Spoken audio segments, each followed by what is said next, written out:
page 16 of Vision to Pursue, you say that you felt compelled to reject the traditional Christian doctrine of the inerrancy and infallibility of the Bible because of what you saw as a glaring error so serious that it was impossible to deny its existence in the Bible. This is to be found, you say, in just one sentence in the Gospel of Matthew, chapter 24, verse 34.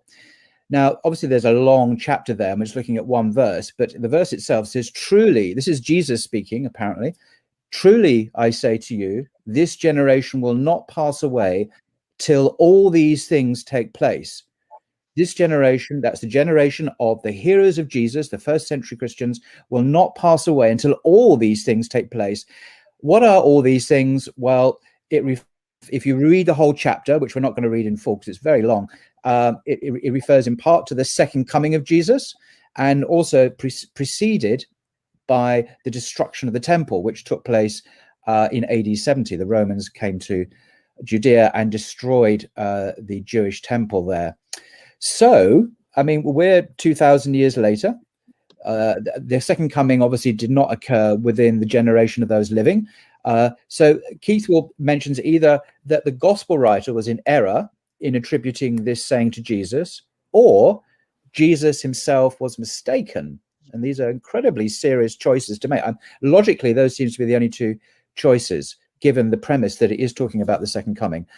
And Keith identifies much wriggling and squirming that he did to evade the point. And I must confess to also much wriggling and squirming myself. In fact, there's more serious than that. It's quite almost psychological suffering, actually. I thought this is such an awful thing to have to wrestle with. And anyway, so in the light of this searing honesty, and this is my question, if I may, how can Christians today still hold to the doctrine of the Trinity and believe in the incarnation of God in Jesus? After all, I would suggest God does not make mistakes. Okay, right. A simple question. Well, I don't actually think inerrancy is necessary to orthodoxy. A lot of people say it, and sometimes people say God wrote the Bible. But I do think that that's a very misleading thing to say, because the Bible is written in many different languages, mostly in Hebrew and Greek, and in many different styles. And some of the Greek in the New Testament, like especially the Gospel of Mark, is rather ungrammatical. And I think if you say God doesn't make mistakes, so I think he doesn't make grammatical mistakes either, really. So I'd say what you've got in the Bible is a record of how people saw Jesus and how people thought of God, and they put their thoughts down, and those thoughts were not inerrant. There's a little piece that comes out of the Roman Catholic view, and that's the very conservative view, as you'd expect, but not quite as conservative as you might think.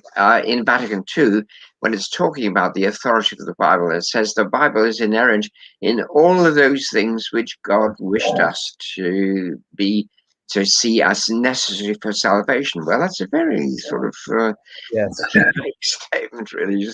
Which things did God think were necessary for salvation? But it's a view that I myself would accept, that if you say, did Jesus say all the things that you quoted, one in Matthew attributed to Jesus, did he say exactly all those things? I think anyone would have to reply honestly, no, because it's generally accepted that Jesus spoke Aramaic, and the records of Jesus' words in the New Testament are in Greek. So you've already got a problem that they're not the actual words of Jesus. I think that's just a fact, undeniable fact, that we do not have in the New Testament, in the earliest versions of the New Testament even, the actual words of Jesus. And then if you compare the different Gospels, even the first three, called the Synoptic Gospels, because they all tell more or less the same story in the same pattern of events, you get slightly different ways of putting things, different words. And if it comes to the Gospel of John, that's a totally different approach. It's clearly about the same person, Jesus. Many of the things are the same, but many of the things are not. The most obvious thing is in the first three Gospels, Jesus speaks in short, very cryptic, I think, parables. In John's Gospel, there aren't any parables, but he speaks in long speeches. Yeah. So I think the conclusion of this is not the totally radical conclusion that Jesus never said anything like that at all, but simply the conclusion which is more reasonable in dealing with any work of ancient literature. But probably Jesus said things which were very like that, but not exactly like that, and which are difficult to interpret. Now, if you've got that as your background, you say, looking at religious teachers throughout the world, their sayings tend to be cryptic and difficult to interpret and not very straightforward. They have a mystical or spiritual, but hidden to many people, edge. And of course, the Gospels say that about themselves. In Mark's Gospel, it says the reason Jesus spoke in parables was that so that people wouldn't understand, right? When I went to say, why would you teach in a way that people wouldn't understand? It seems paradoxical to me. Anyway. Right. It does, doesn't it? And some people can't believe that. Some people say parables are so to make things easy. They're not. They're the opposite of that. It's just that I think religious teachers are trying to teach truths which are very difficult to express. And they do it in metaphor and by using various figures of speech, which people can't